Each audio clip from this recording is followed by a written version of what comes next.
Good morning. चित्त की वृत्तियों के निरोध पे हम बात कर रहे थे, जिसमें हमने मोटी मोटी 9 निरोध के उपाय हमने बताए हैं। इसमें पहला जो उपाय है पतंजलि योग सूत्र के समाधिपाद के 12वें सूत्र में बताया गया है, अभ्यास वैराग्यभ्यम तन्निरोधा, अर्थात अभ्यास और वैराग्य के द्वारा चित्त की वृत्तियों का निरोध किया जा सकता है। तो इसमें हमें समझना यह कि अभ्यास क्या है और वैराग्य क्या है। 12वें सूत्र में महर्षि पतंजलि ने अभ्यास और वैराग्य की बात की है। तो पहले हम समझते हैं कि अभ्यास क्या है। अभ्यास है किसी भी काम को लगातार जब हम करते हैं, किसी भी काम को लगातार करते हैं, किसी एक काम की पूर्ति के लिए लगातार किया जाने वाला जो प्रयास है, जो सतत प्रयास है, उसको अभ्यास कहा जाता है। समाधिपाद के 13वें सूत्र में उन्होंने यही कहा है कि चित्त को स्थिर करने के लिए लगातार किया जाने वाला जो प्रयास है वो अभ्यास है। और अभ्यास शब्द का जो है जगह जगह वर्णन हुआ है। हम इसको सिंपल सी भाषा में समझते हैं कि अभ्यास जब भी आप कर रहे होते हैं, आपके मन के या आपके चित्त के 2 हिस्से हो जाते हैं। एक हिस्सा वो है जो आपको लगातार भौतिकता की तरफ लेके जाता है, और दूसरा हिस्सा वो है जो आपको लगातार अवेयर कर रहा है, जो आपको लगातार बता रहा है कि आपको स्थिर होना है, आपको स्थिर होना है। इस तरीके से आप देखोगे आपके चित्त के 2 हिस्से हो जाते हैं। एक हिस्सा जो विचारों से परिपूर्ण है, जिसमें लगातार बाहर के विचार आते जा रहे हैं, लेकिन फिर आप जो है अपने आप को अवेयर कर रहे हो, आप अपने आप को फिर से याद दिला रहे हो कि आपको जो है स्थिर होने का अभ्यास करना है।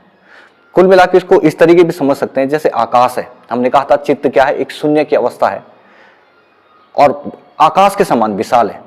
तो उसी तरीके से चित्त तो अपनी जगह है, विशाल है, लेकिन जैसे आसमान में, आकाश में छोटे छोटे बादल लग जाते हैं, तो वो समझिए कि वो वृत्तियां हैं। वो बादल क्या है, वो वृत्तियां हैं। तो आकाश का एक हिस्सा जिसके आगे से जो है बादल लग गए हैं, लेकिन आकाश का जो दूसरा हिस्सा जो निर्मल है, जो साफ है, वो हिस्सा लगातार क्या कर रहा है, उस बादल को हटाने का प्रयास कर रहा है।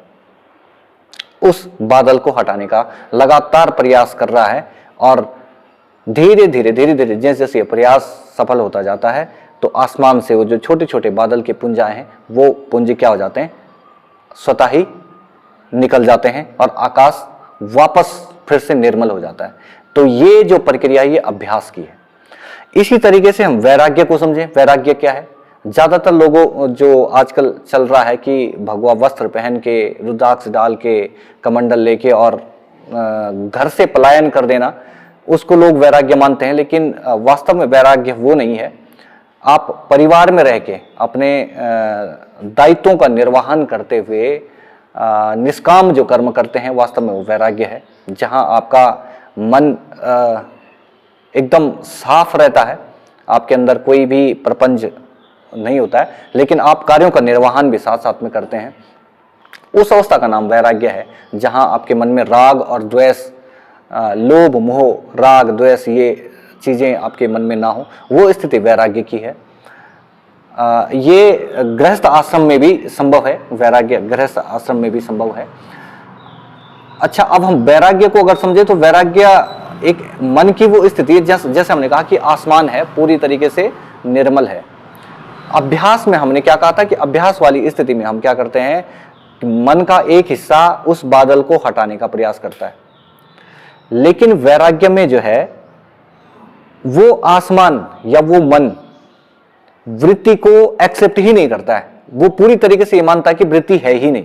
यानी कि आसमान अगर ये मान जाए कि बादल है ही नहीं, क्योंकि बादल का निर्माण किसने किया, आसमान ने स्वयं किया है, तो वैसे ही वृत्तियों का निर्माण किसने किया है, चित्त ने स्वयं किया है। लेकिन जब चित्त इतना निर्मल हो जाता है, इतना वैरागी हो जाता है, तो वो पूरी तरीके से नेग्लेक्ट कर देता है कि कोई वृत्ति है ही नहीं, इसलिए वो शून्य की अवस्था में ही बना रहता है। तो अभ्यास और वैराग्य, अभ्यास जिसमें हम निरंतर अभ्यास करते हैं, प्रयास करते हैं उस बादल को हटाने, बादल रूपी वृत्ति को अपने मन से हटाने का प्रयास करते हैं, जबकि वैराग्य वो स्थिति है जहां पर हम उस बादल को एक्सेप्ट ही नहीं करते। हम आपका जो चित्त है वो पूरी तरीके से ये मान जाता है कि कोई बादल लगा ही नहीं है, कोई वृत्ति समान कोई बादल हमारे मन में है ही नहीं। देखा जाए तो वैराग्य जो है ये ज्ञान योग का एक हिस्सा है। जब आपको ज्ञान की प्राप्ति हो जाती है तो आपका चित्त स्वतः ही ये मानने लगता है कि किसी तरह की कोई वृत्ति आप पे हावी नहीं हो सकती। लेकिन जो अभ्यास है वो कर्म मार्ग है, कर्म योग का एक मार्ग है। वहां पर हम लगातार अभ्यास के माध्यम से, लगातार सतत प्रयास के माध्यम से जो है चित्त की वृत्तियों का निरोध करते हैं।